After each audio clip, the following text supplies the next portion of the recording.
AP mega DSC SGT 2025 అభ్యర్థులకు SGT all subjects online course purchase చేసిన వాళ్ళకి ఫ్రీగా మన ఎస్ పబ్లికేషన్స్ వారు Acharya exam series with explanation videos అనేది అందించేస్తున్నారండి. అండ్ కేవలం సర్ప్రైజింగ్ ప్రైస్ అండి 899 రూపాయలకే 3 months వ్యాలిడిటీతో ఈ ప్రోగ్రామ్ అయితే మీకు అందించేస్తున్నారు. కావున అభ్యర్థులందరూ గమనించగలరు. AP mega DSC school assistant 2025 అభ్యర్థులు మ్యాథమెటిక్స్ ఆన్లైన్ క్లాసులు ఎవరైతే పర్చేస్ చేసుకుంటారో వాళ్ళకి ఫ్రీగా మన ఎస్ పబ్లికేషన్స్ వారు exam series with explanation videos అనేవి మీకు ఫ్రీగా అందించేస్తున్నారు.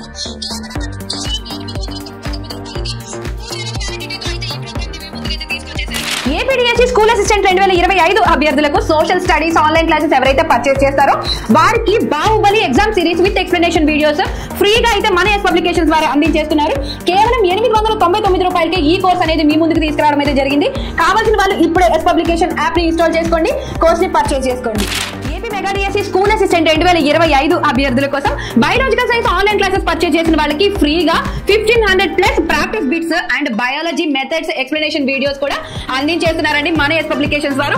కేవలం 899 రూపాయలకే ఇవన్నీ కూడా మీకు అందిస్తున్నారు. అండ్ 3 months వ్యాలిడిటీతో ఈ ప్రోగ్రామ్ అయితే మీ ముందుకు తీసుకురావడం జరిగింది. AP mega DSC school assistant 2025 అభ్యర్థులకు ఇంగ్లీష్ ఆన్లైన్ క్లాసెస్ పర్చేస్ చేసిన వాళ్ళకి English 40 days exam series program ని మీకు ఫ్రీగా అందించేస్తున్నారు మన ఎస్ పబ్లికేషన్స్ వారు. విత్ ఎక్స్ప్లెనేషన్ వీడియోస్ కూడా ఇందులో ఇంక్లూడ్ చేస్తున్నారు. సో ఈ ప్రోగ్రామ్ మొత్తం కేవలం మీకు 1999 రూపాయలకే అవైలబుల్ గా ఉందండి. 3 months వ్యాలిడిటీతో అయితే ఈ ప్రోగ్రామ్ మీ ముందుకు తీసుకొచ్చేస్తున్నారు. ఈ ప్రోగ్రామ్ పర్చేస్ చేసుకోవాలి అనుకునే వాళ్ళు ఎస్ పబ్లికేషన్ యాప్ ని ఇప్పుడే ఇన్స్టాల్ చేసుకోండి. మీకు కావాల్సిన కోర్స్ ని పర్చేస్ చేసుకోండి, హ్యాపీగా మీ ప్రాక్టీస్ ని కొనసాగించండి. ఏపీడీఎస్సీ స్కూల్ అసిస్టెంట్ 2025 అభ్యర్థులకు తెలుగు కంటెంట్ అండ్ మెథడ్స్ కేవలం 899 రూపాయలకే 3 నెలల వ్యాలిడిటీతో అందించేస్తున్నారు. AP mega DSC school assistant 2025 అభ్యర్థులకు ఫిజికల్ సైన్స్ ఆన్లైన్ క్లాసెస్ కేవలం 1999 రూపాయలకే 3 నెలల వ్యాలిడిటీతో అందించేస్తున్నారు. కావున అభ్యర్థులు గమనించగలరు.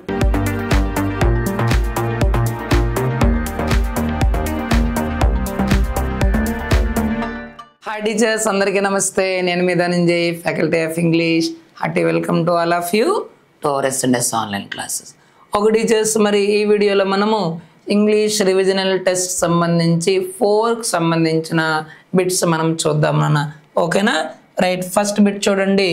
In a dictionary the small dots example. ఇది కూడా dictionary in a word indicate. మరి డిక్షనరీలో మనం గమనించినట్లయితే మీకు ఇలా స్మాల్ డాట్స్ ఒక వర్డ్ కానీ చూస్తే, ఏదైనా ఒక వర్డ్ కానీ మనం తీసుకుంటే ఆ వర్డ్ పక్కన మధ్యలో ఇలాంటి స్మాల్ డాట్స్ ఉంటాయి. ఆ స్మాల్ డాట్స్ అనేవి మనకి దేన్ని ఇండికేట్ చేస్తాయంటే సిలబుల్ డివిజన్ని ఇండికేట్ చేస్తాయి. సిలబిక్ డివిజన్ అంటే ఆ వర్డ్ని మనం ఏ విధంగా ప్రొనౌన్సియేట్ చేయాలి, అందులో ఎన్ని సిలబుల్స్ అనేవి ఉంటాయి అనేది మనకి ఈ డాట్స్ అనేవి తెలియజేస్తాయి. సో డాట్స్ అనేవి దేన్ని తెలియజేస్తాయమ్మా? The dots indicate syllabic division. For example మనకి ఒక వర్డ్ ఇచ్చారు. ఏదైనా చూడండి, డిక్ డాట్ ఉంది, షన్ డాట్ ఉంది, ఆ డాట్ ఉంది, వై. సో డిక్ షన్ రీ, అది అట్లా మనం డివైడ్ చేయాలి. డిక్ షన్ రీ ఎన్ని ఉన్నాయమ్మా? 4 syllables ఉన్నాయి. మనకి ఎగ్జామ్లో అడగొచ్చు, how many syllables does the word dictionary contain? ఎన్ని ఉన్నాయి నాన్న? 4 ఉన్నాయి. సో మరి డాట్స్ అనేవి దేనిని ఇండికేట్ చేస్తాయి? సిలబిక్ డివిజన్ని ఇండికేట్ చేస్తాయి. ఒక వర్డ్లో 1 syllable ఉందనుకోండి, మోనోసిలబిక్ వర్డ్ అంటాం. మరొక వర్డ్లో 2 syllables ఉన్నాయనుకోండి, డైసిలబిక్ వర్డ్ అంటాం. ఒక వర్డ్లో 3 syllables ఉన్నాయనుకోండి, ట్రైసిలబిక్ వర్డ్ అంటాం. మరి ఒక వర్డ్ మోర్ దాన్ 3 ఉన్నాయనుకోండి, దాన్ని పాలీసిలబిక్ వర్డ్ అని అంటాం. అర్థమైంది కదమ్మా? రైట్. సో ఇది ఎగ్జాంపుల్స్ను కానీ వర్డ్ ఆరిజిన్ కానీ స్ట్రెస్ ప్యాటర్న్ కానీ తెలియజేయదు. మరి dear teacher, stress pattern indicate చేసేది ఏదమ్మా? Vertical bar. ఒక సిలబుల్ పైన కానీ ఒక వర్డ్ పైన కానీ ఇలా చిన్న వర్టికల్ బార్ ఉందనుకోండి, అది మనకి స్ట్రెస్ ప్యాటర్న్ ఇండికేట్ చేస్తుంది. ఓకేనా? Right. So the next bit now, what is the purpose of a pronunciation key in a dictionary? డిక్షనరీలో మనకి ప్రొనౌన్సియేషన్ కీ ఉంటుంది. ఒక పదం ఇలా ఏదైనా ఒక పదం తీసుకోండి, పదం కానీ తీసుకుంటే దాని ప్రక్కన మీకు ప్రొనౌన్సియేషన్ కీ అనేది ఉంటుంది. సరే మరి ప్రొనౌన్సియేషన్కి యొక్క ప్రధానమైనటువంటి ఉద్దేశం ఏంటి? ప్రొనౌన్సియేషన్ దేనికి ఇస్తారు? ప్రొనౌన్సియేషన్ దేనికి ఇస్తారంటే to understand the it's phonetic symbols. ఆ పదములో ఉండేటటువంటి ఫోనెటిక్ సింబల్స్ని మనము అర్థం చేసుకోవడానికి ఈ ప్రొనౌన్సియేషన్ కీ అనేది ఉంటుంది. ఫోనెటిక్ ట్రాన్స్క్రిప్షన్ ఉంటుంది కదా, మరి పక్కన మనకి ఏముంటుంది? ప్రొనౌన్సియేషన్ కీ ఉంటుంది, అదే ఫోనెటిక్ ట్రాన్స్క్రిప్షన్ ఉంటుంది. దానివల్ల మనకి పదాన్ని ఎలా పలకాలి, ఓకేనా, అందులో ఉండేటటువంటి ఆ పదములో ఉండేటటువంటి ఫోనెటిక్ సింబల్స్ ఏ ఉన్నాయి, ఇది మనకి హెల్ప్ అన్నమాట చేస్తుంది. సో ప్రొనౌన్సియేషన్కి డిక్షనరీలో దేని ఇండికేట్ చేస్తుందమ్మా? So it helps us to decode phonetic symbols. So decode అంటే ఏంటమ్మా? అండర్స్టాండ్ అని అర్థము. So it helps us to understand the phonetic symbols. Okay, so మనకి వర్డ్ ఆరిజిన్స్ని తెలియజేయదు, వర్డ్ మీనింగ్స్ని తెలియజేయదు, ఓకేనా, లేదంటే ఆల్టర్నేటివ్ స్పెల్లింగ్స్ కూడా ప్రొనౌన్సియేషన్కి అని తెలియదు. ప్రొనౌన్సియేషన్కి it helps us to how to pronunciate the word and to identify the phonetic symbol. ఓకేనా, సో కరెక్ట్ ఆన్సర్ ఆప్షన్ 3 నాన్న. ఇక నెక్స్ట్ బిట్ చూస్తే the section at the end of some dictionaries. కొన్ని డిక్షనరీస్ చివర ఒక పార్ట్ ఉంటుందంట. ఏంటంటది? That contains list of irregular verbs. కొన్ని డిక్షనరీ చూస్తే బ్యాక్ సైడ్ మీకు, ఓకేనా, the section that contains and the end of some dictionaries. Dictionaries చివర, కొన్ని డిక్షనరీస్ చివర మనకి మరి ఇర్రెగ్యులర్ వర్బ్స్ యొక్క లిస్ట్ ఉంటుంది. అక్కడ ఉంటుంది ఇర్రెగ్యులర్ వర్బ్స్ లిస్ట్ అని కొన్ని డిక్షనరీస్ చివర ఇర్రెగ్యులర్ వర్బ్స్ యొక్క లిస్ట్ ఉంటుంది. మరి ఆ లిస్ట్ని ఏమంటామన్నారు? The section at the end of some dictionaries that contains list of irregular verbs is called. మరి ఆ లిస్ట్ ఆఫ్ ఇర్రెగ్యులర్ వర్బ్స్ ని ఏమంటాము అంటే అపెండిక్స్ అని అంటారు. ఆ లిస్ట్ ఆఫ్ ఇర్రెగ్యులర్ వర్బ్స్ ని ఏమంటాం నాన్న? అపెండిక్స్ అని అంటాము. మరి సార్ ఇర్రెగ్యులర్ వర్బ్స్ అంటే ఏమిటి? Verbs according to their formation 2 kinds.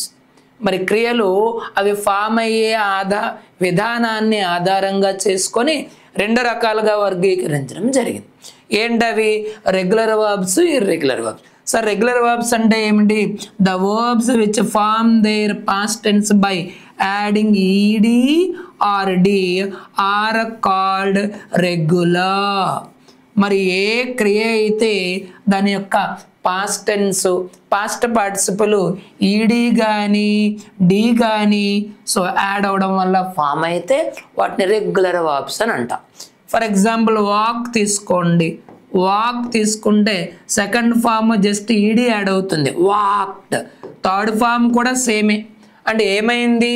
Past tense, past participle just ED add అయింది అక్కడ, వాక్ వాక్. అలాగే టాక్ టాక్డ్ అంటాం. అలాగే ఇంకోటి తీసుకోండి, మూవ్ తీసుకోండి. సెకండ్ ఫామ్ మూడ్, ఇక్కడ ఓన్లీ డి యాడ్ అయింది. థర్డ్ ఫామ్ కూడా మూడే.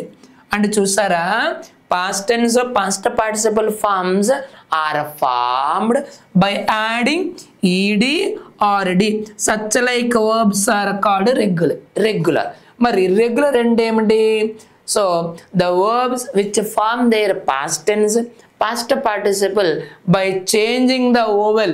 They don't take ed or d. ed గాని d గాని తీసుకో. మరి ఎలా ఫామ్ అవుతాయి? వోవెల్ చేంజ్ అవడం వల్ల ఫామ్ అవుతాయి.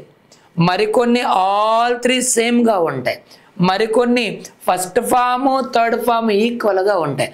అలాంటి వాటిని ఇర్రెగ్యులర్ ఫార్మ్స్ అంటాం. ఫర్ ఎగ్జాంపుల్ కట్ తీసుకోండి, all 3 same, cut cut cut. Let తీసుకోండి, let let let. Put put put put. Shut shut shut. ఇవన్నీ సేమ్, 3 ఫార్మ్స్ సేమ్ అనమాట. Put put put, cut cut cut, let let let. అలాగే let us take one more. Sing ఉందనుకోండి, ఈ 3 different, Singh, sang, సంగ్. ఇక్కడ I ఉంది, ఏ ఉంది, u వచ్చింది. అంటే all 3 are different. So vowel change అవడం ద్వారా ఇవి ఏర్పాటయ్యాయి. Sing sang sung, drink drank drunk, ring rang rung, ఇలాంటి వాటిని ఇర్రెగ్యులర్ వర్బ్స్ అంటాం. ఒక డిక్షనరీ వెనక ఇలాంటి ఇర్రెగ్యులర్ వర్బ్స్ లిస్ట్ ఉంటే ఆ లిస్ట్ పేరేంటి? అపెండిక్స్ అని అంటారు. అర్థమైందా? It is not reference base. మరి అండ్ ఇండెక్స్, మరి ఇండెక్స్ ఎక్కడ ఉంటుంది? స్టార్టింగ్లో ఉంటుంది. ఆ డిక్షనరీలో ఏవేవి ఉన్నాయనేది అక్కడ కంటెక్స్ట్ అని అంటాం, అంటే ఆ కాంటెక్స్ట్ అంటాం, కంటెంట్ అంటాం కదా, ఇండెక్స్ పేజ్లో ఉంటుందన్నమాట. గ్రామర్ గైడ్ కూడా కాదు నాన్న. ఓకేనా? రైట్ మిత్రమా. నెక్స్ట్ బిట్ చూడండి.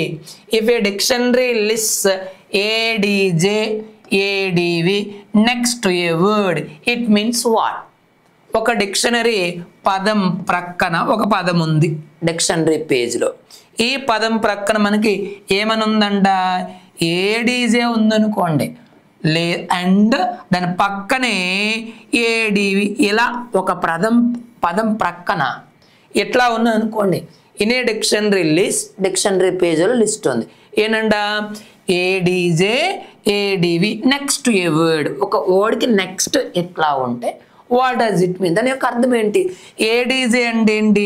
యాడ్జెక్టివ్ అని అర్థం. ఏడివి అంటే ఏంటి? Adverbs. These are short forms. So అంటే ద వర్డ్, ఏ వర్డ్ పక్కనైతే ఇలా ఇస్తారో దాని అర్థం ఏంటి? The word can be used as an adjective and also adverb. ఆ పదాన్ని యాడ్జెక్టివ్గా వాడచ్చు, మరి అదే విధంగా యాడ్వర్బ్ కూడా వాడచ్చు ఆ పదాన్ని అని అర్థం. మరి ఎన్ ఉందనుకోండి అంటే it is used as a noun అని. మరి పిఆర్ ఎన్ ఉందనుకోండి it is used as pronoun అని. మరి వి ఉంటే it is used as verb అని అర్థం. ఓకేనా? మరి పిఆర్ఈ ఉందనుకోండి it is used as preposition అని అర్థం. ఇట్లా షార్ట్ ఫామ్స్ చాలా ఉంటాయి, వాటిని మనము నేర్చుకోవాలి. అడిగేటటువంటి అవకాశం కూడా ఉన్నది. మరి అడగలేదు గతసారి, ఈసారి అడిగేటటువంటి అవకాశం ఉంది. So the word can function as both an adjective and an adverb. ఇలా ఒక ప్రక్కన అలగిస్తే యాడ్జెక్టివ్గా యాడ్వర్బ్గా ఆ పదాన్ని వాడచ్చు అని అర్థం. సో కాబట్టి ఆప్షన్ 1 అన్న. So what is used? Idioms కాదు, అబ్రివేషన్ కాదు, స్పెసిఫిక్ మీనింగ్ కూడా కాదు. Next now, what is the term for the struggle or the problem faced by the characters in a story? Okay, ఒక కథలో ఉండేటటువంటి క్యారెక్టర్స్ అనగా పాత్రధారులు, కథలో ఉండేటటువంటి పాత్రధారులు వాళ్ళు ఎదుర్కొనేటటువంటి ఆ స్ట్రగుల్, అంటే వాళ్ళు ఫేస్ చేసిన స్ట్రగుల్స్ అంటే బాధలు. ఓకేనా? అలాగే వాళ్ళు ఫేస్ చేసినటువంటి ప్రాబ్లమ్ని ఏమంటాము అన్నాం. What is the term? కథలో ఫేస్ చేసేటటువంటి పాత్రలో ఫేస్ చేసేటటువంటి సమస్యను కానీ లేదా వాళ్ళు ఎదుర్కొనేటటువంటి ఆ సమస్యలు, సవాళ్ళు, ఛాలెంజెస్, ప్రాబ్లమ్ ఆర్ స్ట్రగుల్స్, బాధలు ఏమంటామంటే కాన్ఫ్లిక్ట్ అంటాం. డియర్ టీచర్స్, మనకు స్టోరీకి సంబంధించి చాలా టెర్మినాలజీ ఉంది. పాయింట్ ఆఫ్ వ్యూ అని అంటాం. అంటే పాయింట్ ఆఫ్ వ్యూ అంటే కథ చెప్పేటట్టు కోణం, first person point of view, third person limited, third person omniscient.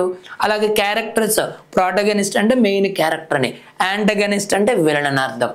ఓకేనా? Round character, flat character, static character అని ఉంటాయి మై డియర్ టీచర్స్, అవి నేర్చుకోండి. ఓకే, తర్వాత చూడండి అమ్మా, రెజల్యూషన్ అని అన్నారు మిత్రం. ఇక్కడ రెజల్యూషన్ అంటే ఏంటంటే ద కన్క్లూజన్ పార్ట్ నాన్న. Resolution is nothing but the conclusion of a story. దీన్ని ఏమంటామంటే the final stage of a story. మరి స్టోరీ చివరికి వచ్చేస్తుంది అనుకున్నా, స్టోరీ అయిపోయింది, ద ఎండ్ వచ్చేసిందని అనుకుంటాం కదా, అలా ఆ కథ యొక్క ముగింపు పార్ట్ని రెజల్యూషన్ అంటాం. The final stage of a story or the conclusion of a story is called resolution. అంటే సమస్య పరిష్కారం దొరికేటటువంటి ఆ ప్లేస్ అనమాట, దాన్ని రెజల్యూషన్ అంటాం. దట్ ఈస్ ది ఎండింగ్ అనమాట, ఫైనల్ స్టేజ్. మరి what is called the beginning stage of a story? చాలా important. The beginning stage of a story is called exposition. మరి కథ యొక్క బిగినింగ్ దాన్ని ఏమంటాం, ఎక్స్పోజిషన్ అంటాం. ఇంపార్టెంట్ ఇది. వాట్ ఈజ్ ఎక్స్పోజిషన్ పార్ట్ అంటారు అంటే the beginning of A story. The beginning of A story is called exposition. మరి సార్ ఈ బిగినింగ్లో ఏం జరుగుతుందంటే అక్కడ క్యారెక్టర్స్, బ్యాక్గ్రౌండ్, ఓకేనా, అదేవిధంగా ఆ సెట్టింగ్, క్యారెక్టర్స్, ఆ సినిమాకి సంబంధించి ఆ స్టోరీ కథకు సంబంధించి బ్యాక్గ్రౌండ్, అదేవిధంగా సెట్టింగు, ఇవన్నీ కూడా ఎక్స్పోజిషన్ పార్ట్లో ఆ కథకుడు లేదా ఆథరు మనకి రివీల్ చేస్తారు. లెట్ us టేక్ బాహుబలి తీసుకోండి. స్టార్టింగ్లో మొత్తం అనమాట. సో అక్కడ మనకి ఆ మాహిష్మతి రాజ్యాన్ని చూపిస్తాడు. అందులో ఉన్న పాత్రల్ని డైరెక్టర్ మనకు అక్కడ కథకుడు ఇంట్రడ్యూస్ చేస్తాడు. మరి ఆ సెట్టింగ్ ఎక్కడ జరిగింది, కథ అంతా ఎక్కడ జరిగింది, కథ యొక్క బ్యాక్గ్రౌండ్ ఏంటి, ఇవంతా కూడా అందులో క్యారెక్టర్స్ ఎవరు, ఏ ప్లేసు, ఇదంతా కూడా పరిచయ కార్యక్రమం అనేది చేస్తారు. దాన్ని మనం ఎక్స్పోజిషన్ అంటాం. Exposition beginning of a story, ending of a story resolution అంటే పరిష్కారం అని అర్థం. ఓకేనా, రైట్. మరి సెట్టింగ్ అంటే ఏమిటి? చాలా చాలా ఇంపార్టెంట్ పదాలు ఇవి. సెట్టింగ్ అంటే ఏంటంటే the place and the time. The place where the story took place, కథ ఎక్కడ జరిగింది, మరియు and the time when that story took place, కథ ఎక్కడ జరిగింది, కథ ఎప్పుడు జరిగింది అని తెలిపేటటువంటి వాటిని సెట్టింగ్ అని అంటాము. మరి డైలాగ్ అంటే మనకు తెలుసు మాటలని అర్థం. సో కాబట్టి మిత్రమా, కరెక్ట్ ఆన్సర్ ఏమవుతుంది, ఆ కథలో ఉండేటటువంటి క్యారెక్టర్స్ వాళ్ళు ఎదుర్కొనేటటువంటి ఆ ప్రాబ్లం, సమస్య లేదా స్ట్రగల్స్, వాళ్ళ యొక్క బాధల్ని కాన్ఫ్లిక్ట్ అని అంటాము. ఓకేనా, రైట్ మా. నెక్స్ట్ బిట్ చూడండి అమ్మా. Which type of essay focus on explaining a concept or a process in detail. మనకి ఎస్సేస్ మనకి చాలా రకాలు ఉన్నాయి. మనం అమ్మ ఏంటవి?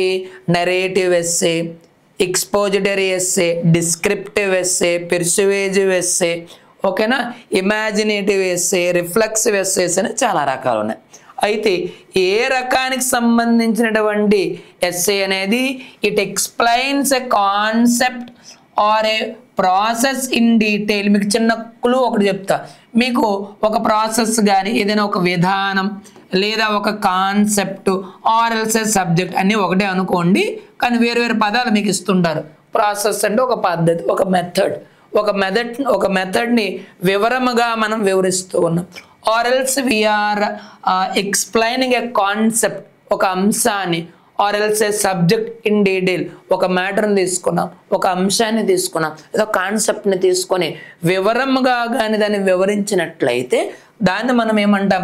ఎక్స్పోజిటరీ ఎస్సే అని అంటారు. ఏమంటారు మిత్రమా? ఎక్స్పోజిటరీ. చాలా చాలా ఇంపార్టెంట్. ఓకేనా, అంటే ఇంకొకటి ఏంటంటే ఈ ఎక్స్పోజిటరీ ఎస్సేలో ఏం చేస్తారంటే, సో ఇతరుల యొక్క ఆలోచనలను మనమగానే రాసినట్లయితే దాన్ని ఎక్స్పోజిటరీ ఎస్సే అని మనం అంటాం. ఇక్కడ మీకు క్లూ వర్డ్ ఏంటంటే ద ప్రాసెస్ ఇన్ డీటెయిల్ అనే పదం వచ్చింది అనుకోండి. whenever we explain a concept or a subject or a process in detail అనే పదం వచ్చింది అనుకోండి, దట్ ఎస్సే ఇన్ డీటెయిల్ కనిపిస్తే పెట్టేసేయండి, ఎక్స్పోజిటరీ ఎస్సే అని పెట్టేస్తారు. ఓకేనా, రైట్ మా.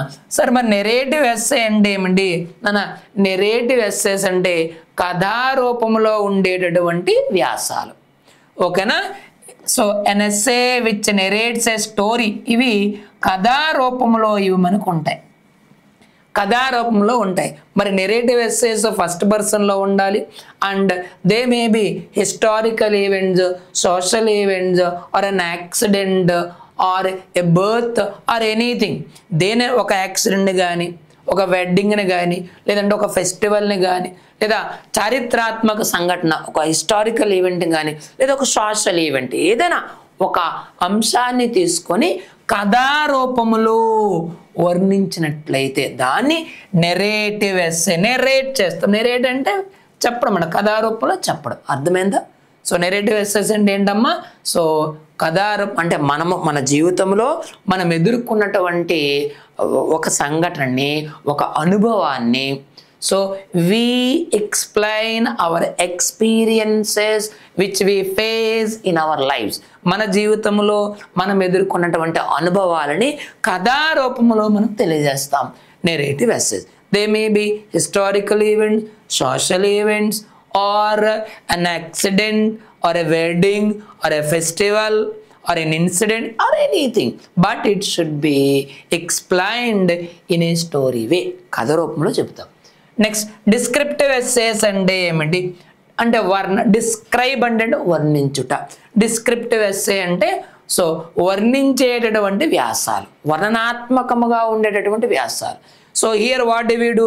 We describe a person, a place, a thing, an animal or an incident. ఒక ఇన్సిడెంట్ గురించి మనం ఇక్కడ జస్ట్ వర్ణిస్తాం అంతే. ఒక వ్యక్తి గురించి కానీ, ఒక జంతువు గురించి కానీ, ఒక స్థలం గురించి కానీ, ఒక ఇన్సిడెంట్ గురించి దేని గురించి అయినా వర్ణించి రాసినట్లయితే దాన్ని డిస్క్రిప్టివ్ ఎస్సే అని అంట. వర్ణనాత్మకంగా ఉండేటటువంటి. ఆర్గ్యుమెంటేటివ్ ఎస్సే అంటే మనము ఒక అంశాన్ని తీసుకొని దానిపై మన యొక్క ఆ అంశంపై మన యొక్క వాదనలుగానే రాస్తే దాన్ని ఆర్గ్యుమెంటేటివ్ ఎస్సే అని అంటాం.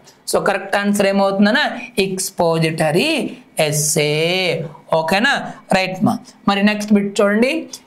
In which part of the essay is the thesis statement usually found? Nana teachers చాలా చాలా ఇంపార్టెంట్ అమ్మా. మరి ఒక ఎస్సేలో థీసిస్ స్టేట్మెంట్ అనేది ఎక్కడ ఉంటుంది అన్నారు. In which part of the essay is the thesis statement usually found? మరి ఒక ఎస్సేలో థీసిస్ స్టేట్మెంట్ అనేది ఎక్కడ ఉంటుంది? సరే, ఎస్సే యొక్క ప్యాటర్న్ ఏంటి? ముందు ఒక హెడ్డింగ్ ఉంటుంది. ఏదైతే మనం వ్యాసం రాస్తున్నామో హెడ్డింగ్ పెడతాం. ఓకే, హెడ్డింగ్ అయిన తర్వాత మరి ఒక వ్యాసం యొక్క ప్యాటర్న్, దాని యొక్క స్ట్రక్చర్ ఏంటంటే ఇంట్రడక్షన్ ఉంటుంది, ముందు పరిచయం ఉంటుంది, ఇంట్రడక్షన్ ఉంటుంది. ఇంట్రడక్షన్ తర్వాత నెక్స్ట్ బాడీ ఉంటుంది, ఆ ఎస్సేకి సంబంధించిన బాడీ. తర్వాత కన్క్లూజన్.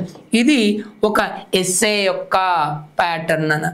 అయితే మళ్ళీ ఈ ఇంట్రడక్షన్ పార్ట్లో మళ్ళీ 3 పార్ట్స్ ఉంటాయి. మరి ఇంట్రడక్షన్లో 3 పార్ట్స్ని మనం అక్కడ మెన్షన్ చేయాలి. ఏంటంటే ఒకటోది ద హుక్ అండి, చాలా చాలా ఇంపార్టెంట్ టెర్మినాలజీ ఇవి, హుక్ అంటాం. రెండోది టాపికల్ సెంటెన్స్, టాపికల్ సెంటెన్స్ అంటాం, లేదా దీన్ని బ్యాక్గ్రౌండ్ అని కూడా అంటారు. మూడవది ఏంటంటే ద థీసిస్ అండి, ద థీసిస్ స్టేట్మెంట్ అనేది ఉండాలి. థీసిస్ స్టేట్మెంట్ అనేది ఉండాలి. ఓకేనా, ఇప్పుడు చూద్దాం. మరి ఇంట్రడక్షన్లో ఏమేమి ఉండాలి? ద హుక్ ఉండాలి, టాపికల్ సెంటెన్స్ ఉండాలి. దాన్నే మనం ఏమంటామంటే బ్యాక్గ్రౌండ్. టాపికల్ సెంటెన్స్ని బ్యాక్గ్రౌండ్ ఇన్ఫర్మేషన్ అని కూడా అంటాం. మరి మూడవది థీసిస్ స్టేట్మెంట్. థీసిస్ స్టేట్మెంట్ ఎక్కడ ఉండాలి? ఇంట్రడక్షన్ పార్ట్లో ఉండాలి. ఎక్కడుంది? The introduction. ఎక్కడుందన్నా? The introduction. So option 1. ఇప్పుడు మనం చూద్దాం.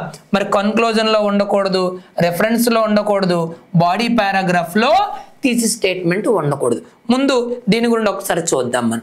మరి సార్ హుక్ అంటే ఏమిటి? అమ్మ, హుక్ అంటే the opening line in an essay is called the hook which grabs the attention of the readers to read. మరి ఒక ఎస్సేని మనం ప్రారంభించే ముందు the very beginning line, first line ఏదైతే ఉంటుందో the very beginning line, opening line అంటాం దీన్ని. Opening line in an essay that attracts that grabs the attention of the readers to read.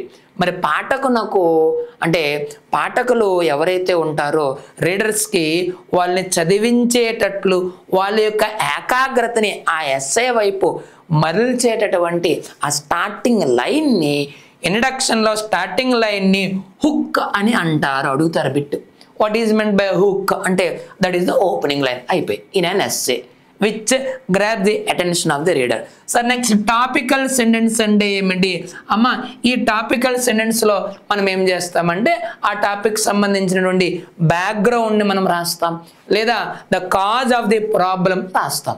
దాన్ని ఏమంటాం బ్యాక్గ్రౌండ్ సెంటెన్స్ అని కూడా అంటారు. అందులో ఏం రాస్తామన్నా ఇందులో the history of the topic, A topic అయితే రాస్తున్నామో మరి ఇంట్రడక్షన్లో హుక్ తర్వాత మనం రాయాలి దేంటి హిస్టరీ ఆఫ్ ద టాపిక్, ఆ టాపిక్ సంబంధించిన కొంత హిస్టరీ ఒక 2-3 వాక్యాలు రాస్తాం. లేదంటే కాజెస్ ఆఫ్ ది ప్రాబ్లం, దానికి సంబంధించినటువంటి సమస్యలు రాస్తాము. ఇక్కడ టాపికల్ సెంటెన్స్లో టాపికల్ సెంటెన్స్ తర్వాత థీసిస్ స్టేట్మెంట్ అనేది మనము రాస్తాము. సార్ థీసిస్ స్టేట్మెంట్ అంటే ఏమిటి? Thesis statements indicate the main idea of the essay, ఎస్సేకి సంబంధించినటువంటి వ్యాసానికి సంబంధించినటువంటి ప్రధానమైనటువంటి ఐడియాని థీసిస్ స్టేట్మెంట్లో రాస్తాము. చాలా చాలా important. Thesis statement is nothing but that indicate the main idea of an essay, ఎస్సేకి సంబంధించి ప్రధానమైనటువంటి ఐడియాని తెలియజేసేటటువంటి సింగిల్ లైన్ గుర్తుపెట్టుకోవాలి. థీసిస్ అనేది ఏంటమ్మా single line is called the line which indicates the main idea of an essay is called thesis statement. అంటే central కాన్సెప్ట్ని తెలియజేస్తుంది, మెయిన్ ఐడియాని తెలియజేస్తుంది. ఆ వ్యాసం యొక్క మరి మెయిన్ ఐడియాని తెలియజేసేదే థీసిస్ స్టేట్మెంట్. ఈ థీసిస్ స్టేట్మెంట్ ఎక్కడ ఉండాలి? ఇంట్రడక్షన్ పార్ట్లో ఉండాలి. అవి మనకి ఇక్కడ హుక్కు టాపికల్ ఈ థీసిస్ స్టేట్మెంట్ ఒకసారి చూడండి నాన్న, ఓకేనా? చాలా important. Right my dear teachers, next bit చూడండి. Choose the suitable subscription for an informal letter. మరొక ఇన్ఫార్మల్ లెటర్ రాసినప్పుడు ఇందులో సరైనటువంటి సబ్స్క్రిప్షన్ ఏది మిత్రమా? చాలా సందర్భాలు అడిగారమ్మా. మరి ఇన్ఫార్మల్ లెటర్ అంటే ఏంటి మనకు తెలుసు, personal letters, letters to our friends, letters to our friend, relatives, well wishes, మన చుట్టాలకి, మన కుటుంబీకులకు, మన స్నేహితులకు రాసేటటువంటి ఉత్తరాల్ని ఏమంటాం? ఇన్ఫార్మల్ లెటర్స్ అని అంటాం. అక్కడ ఫార్మాలిటీ ఏది మనం రాయం, ఏరా ఓరా పోరా అనేటటువంటి సంభాషణతో మనం అక్కడ రాస్తాం. కొలిక్వల్ లాంగ్వేజ్ అంటాం. ఇన్ఫార్మల్ లెటర్స్లో రాసేటటువంటి లాంగ్వేజ్ కొలిక్వల్. మనం ప్రతిరోజు డైలీ మన దినచర్యలో మనం ఏ పదజాలాన్ని అయితే మనం వాడుతుంటామో అలాంటి కొలిక్వల్ లాంగ్వేజ్ అనేది వాడుతూ ఉంటాం. దాన్ని ఇన్ఫార్మల్ లాంగ్వేజ్ అని అంటారు. సరే, ఓకే. అయితే ఇన్ఫార్మల్ లెటర్స్ అంటే ఏంటి? పర్సనల్ లెటర్స్ అని అర్థం. So the letters which are written to our friends, relatives, members of our family are known as informal letters. Clear? అయితే ఈ ఇన్ఫార్మల్ లెటర్స్ రాసినప్పుడు షోర్టబుల్ సబ్స్క్రిప్షన్ ఏది అంటున్నారు. సో మరి చూద్దాం. యువర్స్ లవింగ్లీ చాలా ఎక్కువ సందర్భాల్లో నెంబర్ ఆఫ్ టైమ్స్ రిపీట్ అయినటువంటి బిట్ అది. సార్ ఇది కరెక్టా, ఇది తప్పు? మరి ఇందులో ఏంటన్నా అపాస్ట్రఫీ ఎస్ ఉంది. మరి ఎస్కి అపాస్ట్రఫీ అనేది ఉండకూడదు. జనరల్గా ఏ లెటర్ అయినా సరే, whether it is a formal letter or informal letter. మరి ఫార్మల్ లెటర్స్ మళ్ళీ ఎన్ని రకాలు మనకి? 2, అఫీషియల్ లెటర్స్, బిజినెస్ లెటర్స్. ఏ లెటర్ అయినా సరే, personal letter, official letter, business letter, any letter subscription రాసినప్పుడు అపాస్ట్రఫీ ఉండరాదు. అపాస్ట్రఫీ ఉంది కాబట్టి తప్పు. తర్వాత రెండోది చూడండి, ఇక్కడ ఏంటి? లెటర్ వై అనేది ఎలా ఉంది? స్మాల్ లెటర్ ఉంది. చాలా ఇంపార్టెంట్ అన్న. మరి సబ్స్క్రిప్షన్ రాసినప్పుడు what ever the letter it may be, first letter capital ఉండాలి. అది స్మాల్ ఉంది కాబట్టి అది తప్పు. మరి ఇక్కడ చూడండి, ఇది స్మాల్ ఉంది, స్టార్టింగ్ లెటర్ వైజ్ స్మాల్ ఉంది, అపాస్ట్రఫీ ఉంది. సో ఇది కూడా తప్పే. మరి ఏదమ్మా? yes, this is correct. Right answer is option 4. First letter Y capital ఉంది, అపాస్ట్రఫీ ఉందా? లేదు. మరి ఇంకోటి ఏంటంటే చివరికి క్వశ్చన్ మార్క్ అనేది ఉండాలి. సో ఇది మనకి suitable very very important. First letter Y capital ఉండాలి. మరి మిగిలిన ఎక్కడ కూడా క్యాపిటల్ లెటర్స్ ఉండకూడదు. అలాగే యువర్స్లో అపాస్ట్రఫీ ఎస్ అనేది ఉండకూడదు. యువర్స్ లవింగ్లీ, ఇది మనకి షోర్టబుల్ సబ్స్క్రిప్షన్ ఫర్ ఆల్ ఇన్ఫార్మల్. మరి letter to friend, letter to mother, letter to father అన్నిటికీ కూడా యాక్సెప్టబుల్ ఇది రాయొచ్చు. చాలా ఉన్నాయి. ఓకే. మరి అది ఫార్మల్ లెటర్ అనుకోండి. For all formal letters suitable subscription is yours faithful. ఇది అన్నిటికీ రాసేయవచ్చు. ఇది for all informal letters, friend, mother, father, uncle, aunt అందరికి ఇది రాయొచ్చు, తప్పలేదు, యువర్స్ లవింగ్లీ. మరి for all official letters and business letters suitable అందరికీ రాయొచ్చు. యువర్స్ ఫెయిత్ఫుల్లీ రాసుకోవచ్చు. ఫస్ట్ లెటర్ క్యాపిటల్ ఉండాలి చూసుకోవాలి, తర్వాత అపాస్ట్రఫీ లేదు, ఓకే, చివరికి కామా అనేది ఉంటుంది. ఇది కరెక్ట్, ఓకేనా? రైట్, చాలా చాలా ఇంపార్టెంట్, ఎక్కువసార్లు మనకి అడిగారు. తర్వాత నెక్స్ట్ బిట్ చూడండి, what is the correct order of elements in a formal letter? ఒక ఫార్మల్ లెటర్ రాస్తున్నాం. ఫార్మల్ లెటర్స్ అంటే ఏంటి? బిజినెస్ లెటర్స్, అఫీషియల్ లెటర్స్, ఈ రెండు కూడా ఫార్మల్ లెటర్స్ అని అంటాం. మరి ఫార్మల్ లెటర్ రాసినప్పుడు దాని యొక్క ఆర్డర్ ఏంటి అని అన్నారు. ఆర్డర్ ఏంటి చూద్దాము. ముందు డేట్ రాయొచ్చా? ఏ లెటర్ రాసిన ముందు మనం డేట్ రాయమమ్మా, సో తప్పు, ఇది తప్పు. మరి senders address, so senders address అంటే రైటర్స్ అడ్రస్, ఎవరైతే ఉత్తరం రాస్తున్నారో వాళ్ళ యొక్క అడ్రస్ని సెండర్స్ అడ్రస్ అని, ఎవరైతే సెండ్ చేస్తున్నారో వాళ్ళు సెండర్స్ అడ్రస్. ముందు సెండర్స్ అడ్రస్ ఉండాలి. తరువాత ఏమన్నారు? సాలిడేషన్ అన్నారు, తప్పు. సెండర్స్ అడ్రస్ తర్వాత సాలిడేషన్ రాస్తామా? సెండర్స్ అడ్రస్ ముందు రాసుకుంటాం, అంటే మన అడ్రస్ అమ్మా, రైటర్స్ అడ్రస్ తర్వాత ఏం రాయాలి? డేట్ రాసుకోవాలి. తరువాత ఎవరికి రాస్తున్నామో టు అడ్రస్ రాయాలి, అంటే ఫస్ట్ ఏం రాసుకోవాలి? ఫ్రమ్ అడ్రస్ రాయాలి. యాక్చువల్ దాని ఆర్డర్ ఏంటి? ఒక ఫార్మల్ లెటర్ రాస్తామనుకోండి, ఆర్డర్ ముందు చెప్పేస్తాను, తర్వాత మనము ఫైండ్ అవుట్ చేయొచ్చు. ముందు ఫ్రమ్ అడ్రస్ రాసుకోవాలి. ఫ్రమ్ అడ్రస్ అంటే ఎవరిది? మనది, రైటర్స్ అడ్రస్ రాస్తాం. ఇక్కడ ఫ్రమ్ అడ్రస్ అయిపోయింది. ఫ్రమ్ అడ్రస్ అయిపోయిన తర్వాత నెక్స్ట్ దాని క్రిందనే ఏం రాసుకోవాలి? డేట్ మనం రాయాలి. డేట్ రాసిన తర్వాత టు అడ్రస్ రాసుకుంటాం. ఎవరికైతే ఉత్తరం రాస్తున్నామో వాళ్ళకి టు అడ్రస్ తర్వాత నెక్స్ట్ అప్పుడు ఏం చేయాలి? సాలిడేషన్. దీన్ని మనం ఏమంటాం నాన్న? గ్రీటింగ్ పార్ట్ అని అంటాం. మరి రిసీవర్స్ అడ్రస్ ఏమంటారు? సూపర్ స్క్రిప్షన్ అంటారు. ఇది సూపర్ స్క్రిప్షన్. మరి ఫ్రమ్ అడ్రస్, డేట్, ఈ రెండింటిని ఏమంటారు? ఈ రెండింటిని హెడ్డింగ్ అంటాం. టు అడ్రస్ని సూపర్ స్క్రిప్షన్ అంటారు, సాలిడేషన్ని గ్రీటింగ్ అంటాం. ఓకేనా? రైట్. నెక్స్ట్ నా ఇక్కడ దీని తర్వాత మనం ఇక్కడ బాడీ ఆఫ్ ది లెటర్ రాసుకుంటాం.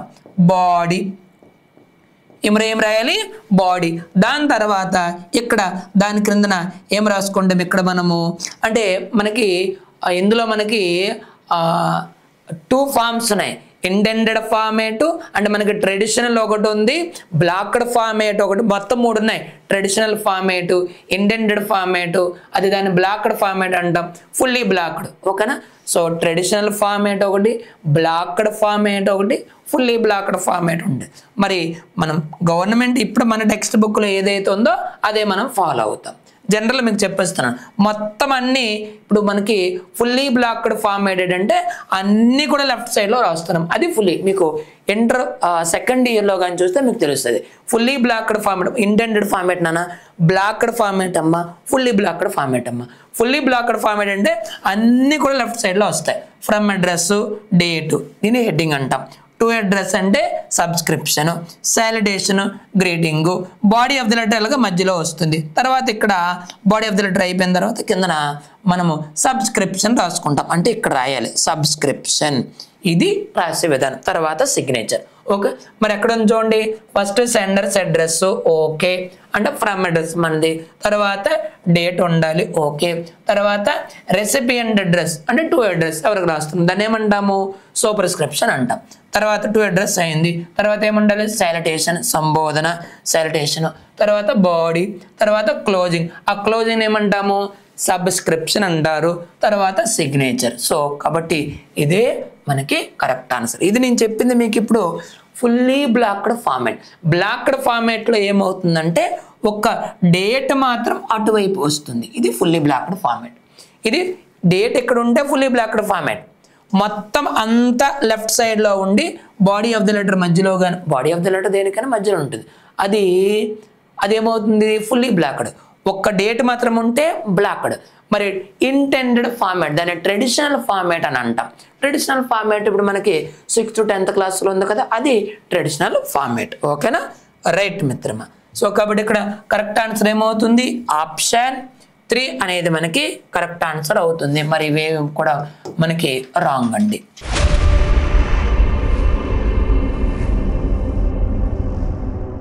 ఏపీ మెగా డిఎస్సి ఎస్జిటి 2025 అభ్యర్థులకు SGT all subjects online course purchase చేసిన వాళ్ళకి ఫ్రీగా మన ఎస్ పబ్లికేషన్స్ వారు Acharya exam series with explanation videos అనేది అందించేస్తున్నారండి. అండ్ కేవలం సర్ప్రైజింగ్ ప్రైస్ అండి, 899 రూపాయలకే 3 months వ్యాలిడిటీతో ఈ ప్రోగ్రామ్ అయితే మీకు అందించేస్తున్నారు. కావున అభ్యర్థులందరూ గమనించగలరు.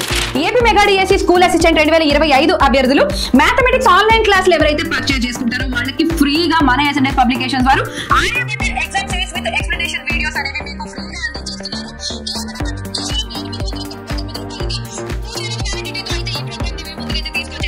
ఏపీడిఎస్సి స్కూల్ అసిస్టెంట్ 2025 అభ్యర్థులకు సోషల్ స్టడీస్ ఆన్లైన్ క్లాసెస్ ఎవరైతే పర్చేస్ చేస్తారో వారికి Baahubali exam series with explanation videos ఫ్రీగా అయితే మన ఎస్ పబ్లికేషన్స్ ద్వారా అందించేస్తున్నారు. కేవలం 899 రూపాయలకే ఈ కోర్స్ అనేది మీ ముందుకు తీసుకురావడం అయితే జరిగింది. కావాల్సిన వాళ్ళు ఇప్పుడే ఎస్ పబ్లికేషన్ యాప్ ని ఇన్స్టాల్ చేసుకోండి, కోర్స్ ని పర్చేస్ చేసుకోండి.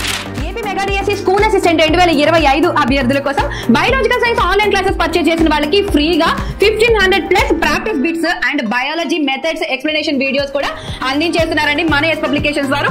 కేవలం 899 రూపాయలకే ఇవన్నీ కూడా మీకు అందిస్తున్నారు. అండ్ 3 months వ్యాలిడిటీతో ఈ ప్రోగ్రామ్ అయితే మీ ముందుకు తీసుకురావడం జరిగింది. AP mega DSC school assistant 2025 అభ్యర్థులకు ఇంగ్లీష్ ఆన్లైన్ క్లాసెస్ పర్చేస్ చేసిన వాళ్ళకి English 40 days exam series program ని మీకు ఫ్రీగా అందించేస్తున్నారు మన ఎస్ పబ్లికేషన్స్ వారు.